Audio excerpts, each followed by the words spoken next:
तो मैं पूज्य भाई श्री के चरणों में वंदन करके आपसे प्रार्थना करता हूं कि राष्ट्र की युवा पीढ़ी जो आपके सामने बैठी है उनको अपनी प्रेरणादायी प्रवचन से लाभान्वित करें, उनका मार्गदर्शन करें। प्रभु पूज्य भाई श्री संतोष सागर जी महाराज। बोलिए भारत माता की जय, भारत माता की जय, भारत माता की जय, वंदे वंदे वंदे।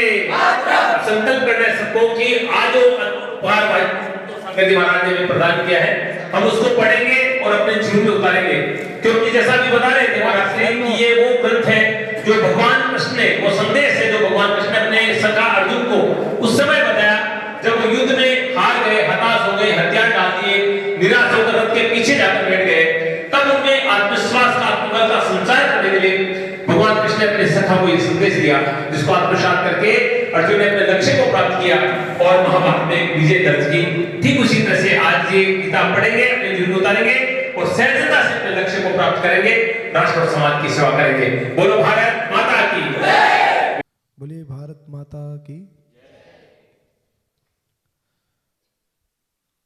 आदरणीय दवे साहब, प्रधानाचार्य जी और सभी शिक्षकगण, मेरे सामने विराजमान मेरे सभी भाई बहन,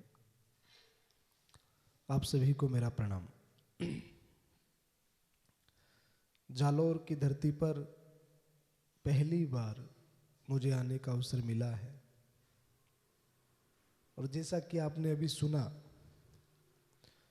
इन 9 महीनों में लगभग 3 लाख से भी ज़्यादा बच्चों से मैं मिला हूँ, जिसमें IIT, LLB, MBA, medical college, nursing college, IIM, RS, बहुत सारे कोचिंग सेंटर, स्कूल्स कार्यक्रम किए।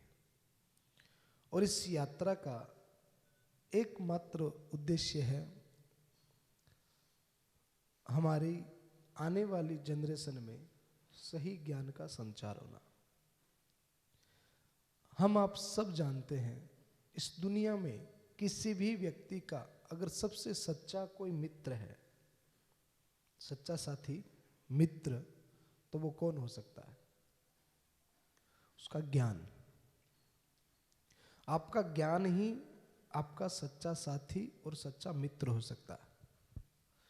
और एक बहुत पुरानी कहावत है कि राजा पूजिते स्वदेशे, विद्वान पूजिते सर्वदेशे। समझ में आया?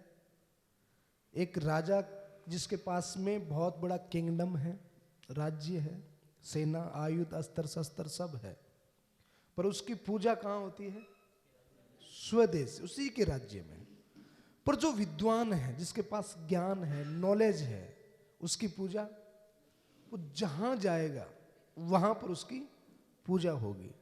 तो हमारा सबसे सच्चा मित्र है ज्ञान। अब ज्ञान क्या है? ज्ञान किसे कहेंगे? आपको 10 भाषा आती है, वो एक भाषा का ज्ञान है। आपने LLB की है तो आपको वकालत का ज्ञान है, आपने MBBS की है तो आपको डॉक्टरी का ज्ञान है। वास्तविकता में मूलभूत ज्ञान की परिभाषा क्या हो सकती है? इसी विषय पर विद्वान पुरुषों ने लिखा कि ज्ञान 3 प्रकार का होता है। एक सबसे पहला ज्ञान, जिस ज्ञान को हम कहते हैं इंद्रिय जनित ज्ञान। क्या कहेंगे? इंद्रिय जनित ज्ञान। इंद्रिय जनित ज्ञान का मतलब हो गया जो कानों से सुनाई दे रहा है, आंखों से दिखाई देता है, जो अमूमन 99% लोगों के पास में होता है, जिसके पास में आंख कान है। इंद्रिय जनित ज्ञान, जैसे उदाहरण के तौर पर हमारी आंख से हमने देखा कि सूर्य उदय हो रहा है, सूर्य अस्त हो रहा है। किसने दिखाया? आंखों ने दिखाया। ये इंद्रिय जनित ज्ञान है जो सबके पास में है। हर आदमी जान रहा है कि सूर्य उदय हो रहा है, अस्त हो रहा है। अब इससे एक अपर लेवल का ज्ञान होता है, थोड़ा सा ऊपर, जिसको हम कहते हैं बुद्धि जनित ज्ञान। क्या कहेंगे? बुद्धि जनित ज्ञान। अच्छा, बुद्धि जनित ज्ञान क्या है? बोले बुद्धि, आंख कह रही है कि सूर्य उदय हुआ है, अस्त हुआ है, पर बुद्धि क्या कहती है? सूर्य उदय अस्त होता है क्या? बोलो, क्या होता है? पृथ्वी घूमती है। ओहो, हवा का झोंका। तो बुद्धि क्या कहती है? पृथ्वी घूमती नहीं है। पृथ्वी घूमती है, सूर्य उदय अस्त नहीं होता। पृथ्वी सूर्य के बाहर से चक्कर लगा रही है। ये कौन कह रहा है?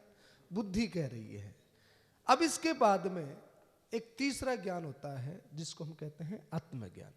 अब एक कांच के ग्लास में एक चम्मच को डालो, जो पानी से भरा हो ग्लास, उसमें एक चम्मच को डाल दो। अब आंख से देखेंगे तो पानी के अंदर का हिस्सा में क्या दिखाई देगा? टेढ़ा दिखाई देगा। पर बुद्धि क्या कहेगी? चम्मच टेढ़ा नहीं है, केवल आंखें दिखा रही है। तो बुद्धि जनित ज्ञान। और इसके बाद में एक ज्ञान का तीसरा लेवल होता है जिसको कहते हैं आत्मज्ञान। तो हम नर्सरी से लेकर जब LLB, MBA, CA, B.Ed करते हैं तो हमारी क्या बढ़ती है? बुद्धि बढ़ती है। दुनिया भर का नॉलेज, ज्ञान हमको हो जाता है। पर हमारे यहां सनातन संस्कृति में एक शब्द है, सर्वांगीण विकास। सुना आपने कभी? सर्वांगीण विकास। हर तरीके से हम परफेक्ट हो जाएं, किसी भी प्रकार की हम में कमी न रहे, न फिजिकली रहे, न मेंटली रहे। हर प्रकार की क्वालिटी, मल्टी टैलेंटेड हम हों। तो ये क्वालिटी हमारे अंदर में, जिसको हम सर्वांगीण विकास कहते हैं, हम एक परफेक्ट व्यक्ति कैसे बन सकते हैं? आप डॉक्टर, इंजीनियर, टीचर बाद में बन जाना। सबसे पहले जरूरी है हम एक अच्छे व्यक्तित्व का निर्माण कैसे कर सकते हैं, हम एक अच्छे व्यक्ति कैसे बन सकते हैं। तो आत्मज्ञान, तो बौद्धिक ज्ञान, इंद्रिय जनित ज्ञान तो हमें बचपन से सिखा दिया जाता है, सीखते आ रहे हैं। मम्मी ने, दादी ने, पापा ने, सब ने परिचय कराया। ये टीचर है, ये स्कूल है, ये ग्लास है, ये लोटा है, ये बर्तन है, ये गाड़ी है, ये घोड़ा। बचपन से हम सीखते आते हैं, फिर स्कूलों में सीखते हैं। पढ़ाई, किताबें हमारी बुद्धिक जनित ज्ञान का स्रोत है, बढ़ता है। मैं आप लोगों से एक प्रश्न करना चाहूंगा, ये आत्मज्ञान किसे कहते हैं और कहां से आता है?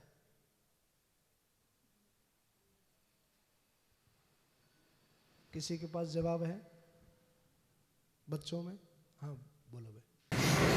अपने स्वयं के अस्तित्व का एहसास होना, और ये स्वयं से आता है आत्मज्ञान। अपने स्वयं के अस्तित्व का एहसास, बिल्कुल, बहुत परफेक्ट। आता कैसे बेटा?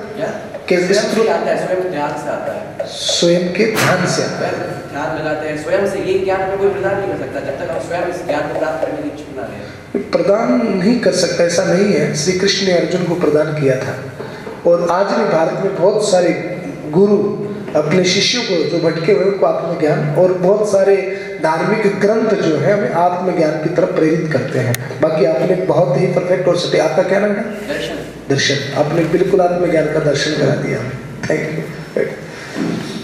तो बहुत सही जवाब भैया ने दिया। आत्मज्ञान स्वयं से आता है, और आत्मज्ञान का स्तोत्र भी स्वयं का ध्यान, एकाग्रता और ग्रंथों का अध्ययन। आत्मज्ञान जिसको हम मनोबल भी कह सकते हैं, आत्मबल भी कह सकते हैं। आज मैं जिस कुर्सी के ऊपर बैठा हूं, इस कुर्सी की 4 टांगे हैं, और किसी भी इमारत को खड़ा करना हो तो 4 स्तंभ की आवश्यकता होती ही होती है। अब पहला स्तंभ आप ये मान लें कि ये हमारा बुद्धि ज्ञान है, बुद्धिक बल है, जो हमने 10 साल 15 साल पढ़ाई करके अर्जित किया है। और दूसरा स्तंभ ये मान ले जो आवश्यक है, वो है शारीरिक बल, बाहुबल। तीसरा स्तंभ ये माने जिसको हम कहते हैं धन बल, जो आज के समय में तो अति आवश्यक है। तो बुद्धि बल, दूसरा शारीरिक बल बाहुबल, और तीसरा धन बल, और ये चौथा है आत्मबल, आत्मज्ञान, मनोबल। तो मेन ये है कि हमारे पास में ये तीनों हो, और ये तीनों अपने अस्तित्व में बने रहें। इसके लिए हमें इस आत्मज्ञान की आवश्यकता है। जिस एक प्रश्न में लगभग मैंने IIT के बच्चों से भी किया है, तो मैं आपसे भी पूछना चाहता हूँ। ये आपकी परीक्षा के लिए नहीं है, इसमें एक बहुत बड़ी सीख है। इसके लिए मैं आपसे पूछूंगा, मैं आपसे पूछूं कि अगर हम 10 लाख रुपए का चेक भरें तो कितना जीरो लगेगा? 6 जीरो लगेगा। अब उसमें 1 जीरो को अगर मैं कम कर दूं तो चेक की वैल्यू रहेगी? वैल्यू तो रहेगी ना? कितनी रहेगी? 1,00,000 रुपए की। एक और कम कर दूंगा तो, एक और कम कर दूंगा, एक और कम करूं, एक और कम करूं, एक और कम करूं। अब वैल्यू है ना कितनी? 1 रुपए की वैल्यू है। अच्छा, 0 को एज इट इज रख दो और 1 को हटा दो, वैल्यू नहीं है। 0 वैल्यू को निर्धारित नहीं करते, वैल्यू को कौन, आधार क्या है? 1 है। हम जितनी डिग्रियां लेते जाएंगे उतनी हमारी वैल्यू, जैसे चेक में 0 बढ़ाते जाओ उतनी डिग्रियां लेते जाओ, हमारी वैल्यू बढ़ती जाएगी। पर आधार क्या है? 1 है। तो हमारे जीवन में वो 1 क्या है? यानी कि कुर्सी की चौथी टांग, आत्मज्ञान, आत्मबल, वो आधार है। वो अगर नहीं रहा तो फिर हमारा जीवन अस्त व्यस्त हो जाएगा। उस आत्मबल को बढ़ाने के लिए हम सबको प्रयास करना चाहिए। हम सबको बराबर समय मिलता है और परमात्मा ने कृपा करके सब कुछ, भगवान की कृपा में कमी नहीं है। जैसे 2 आंख, 2 कान, 1 नाक, सबको बराबर दिया है, वैसे भगवान ने बुद्धि भी सबको बराबर दी है। मानते हैं आप इस बात को कि कोई शिकायत है भगवान से? बुद्धि बराबर दी है ना। 19-21 का फर्क हो सकता है, बाकी उसने कोई फर्क नहीं किया। बुद्धि जो है वो सबको, जैसे कान आंख दिए हैं ना, वैसे बुद्धि भी सबको बराबर दी है। और एक प्रश्न और मैं आपसे करूंगा, क्या जमीन में से तेल निकलता है क्या? है? निकलता है? बेटियां नहीं बोल रही है। जमीन में से तेल निकलता है क्या? अच्छा, जमीन में से घी नहीं निकलता? डायरेक्टली इनडायरेक्टली कैसे भी? अच्छा, घी कहां से निकलता है? गाय से। मलाई कहां से आती है? दूध कहां से आता है? गाय से, भैंस से। गाय क्या खाती है? चारा कहां से आता है? हैं? जमीन से। तो घी कहां से निकला? निकला ना, क्योंकि मंथना पड़ता तब निकलता है, इतनी आसानी से नहीं निकलता। तो जैसे जमीन हर चीज को उत्पन्न करती है, उपजाऊ होती है, सारे खनिज पदार्थ, औषधियां, लताएं सब जमीन में हैं, उसके गर्भ में हैं। वैसे ही हमारे उस मस्तिष्क में भी बहुत सारी चीजें हैं। है उसको खाद पानी देने की जरूरत है, उसको उगाने की जरूरत। इस मस्तिष्क में भी इतना ही पावर, इतनी ही शक्ति, इतनी काबिलियत है। बस फर्क ये होता है कि कोई तो इसका यूज करता है और कोई नया का नया ले जाकर के भगवान को दे देता है कि लो प्रभु आपने हमें दिया था पर हमने यूज नहीं किया, ये आपका लो नया का नया दे दिया। तो हमें अपने बुद्धि का स्तर ऊंचा करना है और आत्मज्ञान को बढ़ाना है। आज आदमी अपनी काबिलियत, अपनी कीमत खुद तय करता है। इसी भारत में, मैं अपने अनुभव से कह रहा हूं, इसी भारत में 85% लोग ऐसे हैं जो 20, 30, 50 हजार रुपए की नौकरी के लिए मारे मारे फिरते हैं। ठीक है ना? इसी भारत में ऐसे नौजवान हैं जो 15-20 हजार की नौकरी के लिए मारे मारे फिरते हैं। और इसी भारत में ऐसे भी नौजवान हैं जिनके पास में विदेशी कंट्रियां, यूरोपियन कंट्रियां, की बड़ी बड़ी कंपनियां उनके पीछे पीछे घूमती हैं कि प्लीज आप हमारी कंपनी में आ जाओ और आपको कितना पैकेज चाहिए आप बोलो, हम आपको देंगे। अपनी वैल्यू को, अपनी काबिलियत को हमें बढ़ाने के लिए हमें एक ध्यान की, एक एकाग्रता की और एक आत्मज्ञान की आवश्यकता है। अब उस आत्मज्ञान का दर्शन ने जैसे बताया कि खुद से ध्यान, ग्रंथों का अध्ययन आत्मज्ञान को बढ़ाता है। आप ये देखेंगे कि हम अपने घर में एक 20-25 हजार रुपए का मोबाइल लेकर के आते हैं, प्रेशर कुकर, फ्रिज, टेलीविजन लेकर के आते हैं, तो उनके सब के साथ में एक बुक आती है। क्या बोलते हैं उसको? Manual, guide, user book. उस मैनुअल में 3 चीजें होती है। सबसे पहली चीज, उस प्रोडक्ट को आपको यूज कैसे करना है। मोबाइल को यूज कैसे करना, प्रेशर कुकर को यूज कैसे करना, फ्रिज को चलाना कैसे। दूसरा एक उसमें होता है अपग्रेडिंग सिस्टम, कि इसमें आप अपग्रेड कैसे कर सकते हैं। और तीसरा उसमें एक सिस्टम होता है एरर क्लीनर, अगर इसमें कोई प्रॉब्लम आ जाए, कोई समस्या आ जाए, तो आप उसको ठीक कैसे कर सकते हैं। ये 3 चीजें उसमें मोटा मोटी होती है। तो जब 20,000 रुपए के मोबाइल में और एक छोटे से प्रेशर कुकर में भी वो मैनुअल आती है, तो प्रश्न ये खड़ा होता है कि जब भगवान ने, ईश्वर ने, परमात्मा ने जब हमको बनाया होगा, तो क्या भगवान ने हमारे लिए भी कोई मैनुअल दिया है क्या, जिस मैनुअल से हम अपने आप को अपग्रेड कर सकें, हम अपने जीवन में कोई एरर आ जाए, कोई समस्या आ जाए, उसको ठीक कर सकें। और हमें अपने आप का यूज कैसे करना है। एक सफल आदमी के पास और एक फेल आदमी के पास, दोनों के पास में समय एक जैसा ही होता है, 24 ही घंटे मिलते हैं, पर दोनों को समय का यूज करने का तरीका बिल्कुल भिन्न और अलग होता है। तो वो मैनुअल हमें सिखाता है कि हमें कैसे उठना, कैसे बोलना, कैसे चलना, किस समय क्या करना, किससे क्या बात करनी, हमारे चेहरे की भाव भंगिमाएं कैसे हो, हमारे बैठने का तरीका कैसे हो, हमारे कपड़े पहनने का तरीका कैसे हो, हमें क्या करना, क्या नहीं करना, क्या उचित, क्या अनुचित, क्या सही, क्या गलत, ऑल ओवर जो एक परफेक्ट व्यक्तित्व का निर्माण करने के लिए जितनी आवश्यकताएं होती हैं, वो उस मैनुअल में होती है। और आप अपने समय को कैसे उपयोग कर सकते हो, क्योंकि सनातन धर्म के अनुसार एक आदमी की मानक आयु 100 वर्षों की है, और उस 100 वर्षों में एक पहला पड़ाव है जो 25 वर्षों का है, जिसको हम ब्रह्मचर्य कहते हैं, फिर वानप्रस्थ, फिर गृहस्थ, फिर वानप्रस्थ, फिर संन्यास। तो ये 25 वर्ष जो है वो है केवल ग्रहण करने के लिए, अपने आप को अपग्रेड करने के लिए, अपने आप को बनाने के लिए। और इन 25 वर्षों में जिसने ईमानदारी से समय अपने आप को बनाने में दिया हो, तो 75 वर्ष आगे के बड़े सुखी हो जाते हैं। ये 25 वर्ष हैं ज्ञान प्राप्ति के, अपने आप को बनाने के। इसमें सबसे ज्यादा ध्यान देना चाहिए बुक्स पर। किस पे? और हम ध्यान देते हैं ज्यादा किस पर? लुक्स पर। लुक्स और बुक्स।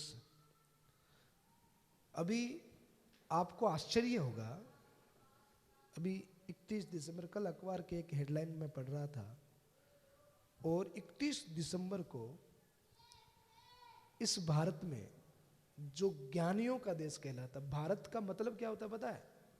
भारत शब्द का मतलब जानते हो क्या होता है? भा यानी ज्ञान, रत यानी लीन रहना। जो देश ज्ञान में लीन रहता है उस देश का नाम क्या है? भारत है। ये ज्ञानियों का देश है। और यहाँ अभी 31 दिसंबर को जो न्यू ईयर जो मनाते हैं, न्यू ईयर में क्या हुआ पता है? 1 अरब 11 करोड़ रुपए की दारू बिकी है, शराब बिकी है। इसको आप लोग अपनी बुद्धि से क्या तोलते हैं, क्या कहेंगे इसको आप?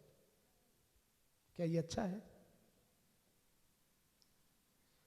और सारे युवा, यानी कि आज हमारी सोशल मीडिया या फिल्मी मीडिया या हमारी कोई ऐसी शिक्षा पद्धति हमें किस दिशा में लेकर के जा रही है, हम कहां जा रहे हैं? तो इस सारी चीजों को ठीक करने की जिम्मेदारी, नैतिक जिम्मेदारी केवल ऐसे महापुरुषों की नहीं है। स्वामी विवेकानंद का चित्र लगा हुआ है। आपको पता है कि इस दुनिया से गए तो कितनी उम्र थी इनकी? है 39 ईयर। और 39 वर्ष की उम्र, यानी कि एक छोटा सा अल्प समय, जहां 30 वर्ष का युवा 31 दिसंबर को दारू पी करके नाच रहा है फिल्मी गंदे गानों पर। नाचना बुरी बात नहीं है, कोई भजन पे नाच रहा है, कोई गंदे गानों पे नाच रहा है। जहां 31 वर्ष का युवा दारू पी करके नाच रहा हो, उस उम्र में इन्होंने भारत को विश्व गुरु की पदवी दिलाती थी। उसी उम्र में 31-35 वर्ष की उम्र में।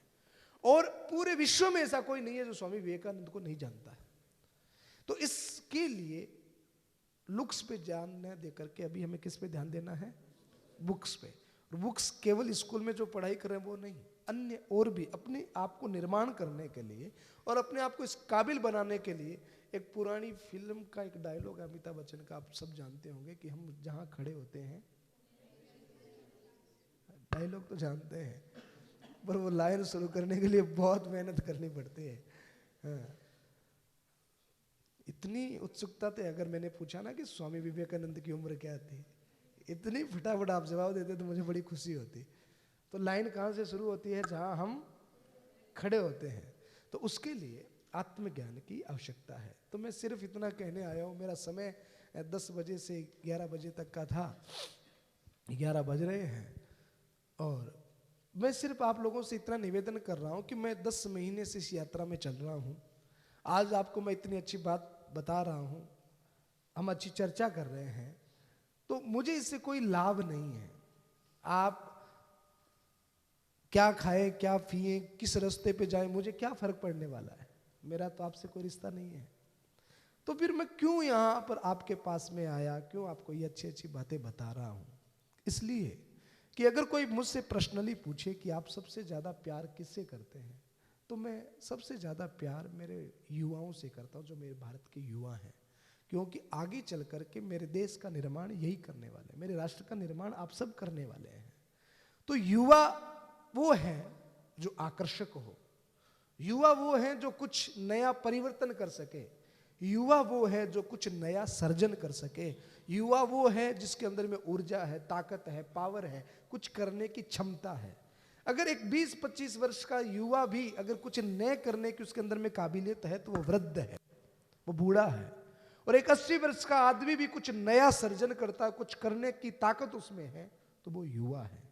तो ये सारा का सारा आत्मज्ञान, आत्मबल हमारे अंदर में आता है धार्मिक ग्रंथ पढ़ने से, मेडिटेशन करने से, व्यायाम करने से आत्मबल बढ़ता है, मनोबल बढ़ता है।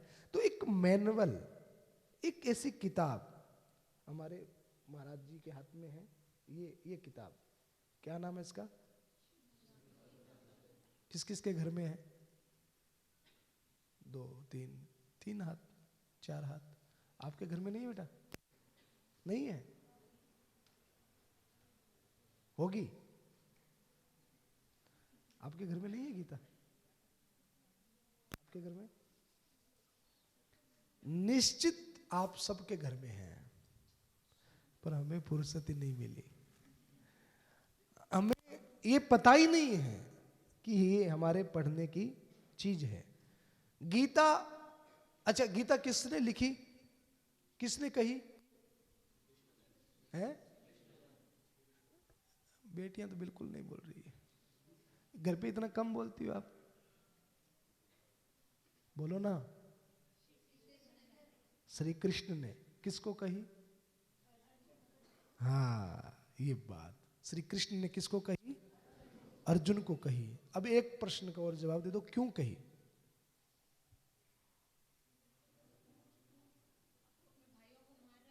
कि वो बोलते हैं मेरे खुद से मेरे भाई नहीं मारे जाएंगे। वो धर्म मतलब अपने धर्म से विचलित हो चुका था, उसको धर्म पे लाने के लिए। धर्म पे लाने, क्या नाम बेटा आपका? पूजा। अरे वाह, पूजा ने तो बहुत सुंदर बात बताई। क्यों सुनाई थी? और कोई बताए कि मेरी बेटी? आत्मबल बढ़ाने के लिए, उसको आत्मज्ञान देने के लिए। गीता में क्या है, क्या करना है, क्या नहीं करना है, क्या उचित है, क्या उचित है, क्या खाना है, क्या नहीं खाना है, क्या बोलना है, क्या नहीं बोलना है, ऑल ओवर अपने आप को एक सक्षम व्यक्तित्व बनाने के लिए भगवत गीता है।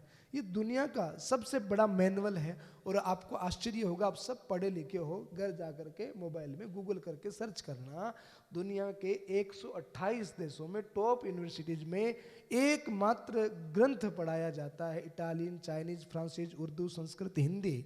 उस ग्रंथ का नाम है भगवत गीता। दुनिया में जितनी, यहाँ भारत की बात करें, भारत की जितनी टॉप पर्सनैलिटीज हैं, उनकी बायोग्राफी अगर आप उठा करके पढ़ेंगे, चाहे स्वामी विवेकानंद की पढ़ लो, चाहे महात्मा गांधी की पढ़ लो, सुभाष चंद्र बोस की पढ़ लो, या फिर हमारे पूर्व राष्ट्रपति साहब अब्दुल कलाम साहब, उनकी बायोग्राफी आप पढ़ो। जीरो से हीरो बने। किसी ने पूछा ये कैसे संभव हुआ? आत्महत्या करने के लिए हरिद्वार चले गए थे, गंगा जी के किनारे बैठे थे कि गंगा में कूद जाऊं। अब्दुल कलाम साहब, और उनके अंदर में उनसे पूछा गया कि आपके अंदर में ये सामर्थ्य कैसा आया, तो उन्होंने भी कहा कि भगवत गीता को मैंने पढ़ा। स्वामी जितनी भी टॉप पर्सनैलिटीज हैं, तो ये जो आधे घंटे का सत्र आज हमने जो चर्चाएं की है ना, ये सिर्फ उन बच्चों के लिए है जो अपने आप को सफल करना चाहते हैं, जो अपने आप के व्यक्तित्व का निर्माण करना चाहते हैं, जो भीड़ से अलग चलना चाहते हैं, जो लीडरशिप करना चाहते हैं। वरना से दुनिया में लाखों लोग रोज जन्म लेते हैं, लाखों लोग रोज मर जाते हैं, किसी को कोई फर्क नहीं पड़ता। ये सत्र केवल उन बच्चों के लिए जो अपने जीवन को लेकर के गंभीर हैं और कुछ करना चाहते हैं, अपने व्यक्तित्व का निर्माण करना चाहते हैं। तो मैं आप सबसे ये निवेदन करूंगा कि आप अपने समय का सदुपयोग करें, क्योंकि सारी चीजें वापस आ जाती है, केवल समय नहीं आता। जो निकल गया वो वापस नहीं आता है। इसका यूज करना आप सीखें। और उस समय में बौद्धिक बल तो आप पढ़ रहे हैं, बढ़ ही रहा है, युवा है तो बाहुबल है, आगे जाकर के बड़े पद पे जाएंगे तो धन बल भी आ जाएगा। आपको काम करना है आत्मबल पर, और आत्मबल का एक सबसे बड़ा स्रोत है भगवत गीता, जो श्री कृष्ण ने अर्जुन को सुनाया। इसको समझना बड़ा चैलेंजिंग है, क्योंकि इसका लेवल इतना ऊंचा है कि हर किसी के बस की बात नहीं होती है। तो जितना बुद्धि का स्तर उतना ही ये समझ में आता है, पर बार बार अध्ययन करने से समझ। किसी संत ने तो ये कहा कि कम से कम 18 बार गीता का कोई पूरा ईमानदारी से अध्ययन कर ले। कितनी बार? 18 बार ईमानदारी से अध्ययन कर ले, तो उसके बाद में गीता अपने आप समझ में आनी शुरू हो जाती है। कम से कम इसका 18 बार अध्ययन करे। तो गीता वो मैनुअल है जो हमको जीवन जीना सिखाती है। तो 24 घंटे हमारे पास में होते हैं, घंटे 2 घंटे फैशन को, घंटे 2 घंटे टेलीविजन को, खेलकूद को, पढ़ाई को, फ्रेंड्स को, सबको देते हैं ना। तो क्या 15-20 मिनट, आधे घंटे रोज हमें अपने आप को नहीं देना चाहिए? अपनी आत्मा के विकास के लिए नहीं देना चाहिए? रोज आधा घंटा हमको अपनी आत्मा के विकास के लिए देना चाहिए। तो जब भी एकांत में हो, अकेले हो, तो रोज एक 15-20 मिनट का एक शेड्यूल बनाओ ऐसा कि हम 15-20 मिनट अच्छी पुस्तकों का अध्ययन करें, रोज बढ़िया पुस्तक पढ़ें। और उनमें एक सबसे उत्तम और बढ़िया पुस्तक है भगवत गीता। बोरिंग है, समझ में नहीं आएगी तब तक, और इंटरेस्टिंग हो जाती है इतनी ज़्यादा जब समझ में आने लगती है। तो इसको एक चैलेंज के रूप में एक्सेप्ट करके कि जहाँ इसको जब तक मैं पूरा नहीं समझूंगा, और मैं जहाँ तक मैं जानता हूँ, इसको जानने के बाद में कुछ और जानना शेष नहीं रह जाता। तो अगर ये किताब मैं आज आपको मेरी तरफ से गिफ्ट करूं, लेंगे आप? लेंगे पूजा? फिर क्या करेंगे? पक्का? अच्छा, ये तो नहीं घर ले जा करके दादी से कहो कि ले दादी क्या लाई हो, ऐसा तो नहीं होगा ना? पढ़ेंगे आप? कौन कौन पढ़ेगा? हाथ ऊपर करो तो थोड़ा। पक्का? प्रॉमिस के लिए दोनों हाथ ऊपर करो। एक फोटो लेना भैया फटाफट। तो आप पढ़ेंगे, नीचे कर लो कोई। तो इसको आप पढ़ना, और 2 महीने के बाद, 2-2.5 महीने के बाद पुनः मुझे जालोर आना है। तो उस समय मैं आपसे फिर मिलूंगा। आप मुझसे मिलना चाहेंगे? पक्का? 2 महीने बाद हम मिलेंगे वापिस, संभवतः कोशिश रहेगी। तो 2 महीने के बाद में हम किस पे चर्चा करेंगे? आज तो केवल इसकी इंपॉर्टेंस बताई है। 2 महीने के बाद किस पे चर्चा करेंगे? भगवत गीता पे। और आज मैंने आपसे कई सवाल किए, नेक्स्ट बार जब मैं आऊं तो आप मुझसे सवाल करेंगे, और वो भी किस में से? भगवत गीता से। और आप उसको राइटिंग में लिखना। जो भी पढ़ेंगे तो बहुत उथल पुथल होगी, बहुत सवाल दिमाग में आएंगे, तार खुलते जाएंगे। तो आप उसको राइटिंग में लिखना, और जब मैं आपके पास आऊं दोबारा कभी भी मिले, तो कम से कम आपके पास में 100 सवाल होने चाहिए मुझसे पूछने के लिए। इतना आप इसको जरूर पढ़ेंगे। जय हिंद, जय भारत, नमस्कार। बोलिए भारत माता की, भारत माता की, भारत माता की, वंदे वंदे वंदे। संकल्प करना है सबको कि आज उपहार भाई संगति महाराज ने प्रदान किया है, हम उसको पढ़ेंगे और अपने जीवन में उतारेंगे। क्योंकि जैसा भी बता रहे थे महाराज ने कि ये वो ग्रंथ है जो भगवान कृष्ण ने, वो संदेश है जो भगवान कृष्ण ने अपने सखा अर्जुन को उस समय बताया जब वो युद्ध में हार गए, हताश हो गए, हथियार डाल दिए, निराश होकर रथ के पीछे जाकर बैठ गए। तब उनमें आत्मविश्वास का, आत्मबल का संचार करने के लिए भगवान कृष्ण ने अपने सखा को ये संदेश दिया, जिसको आत्मसात करके अर्जुन ने अपने लक्ष्य को प्राप्त किया और महाभारत में विजय दर्ज की। ठीक उसी तरह से आज ये किताब पढ़ेंगे, अपने जीवन में उतारेंगे और सहजता से अपने लक्ष्य को प्राप्त करेंगे, राष्ट्र और समाज की सेवा करेंगे। बोलो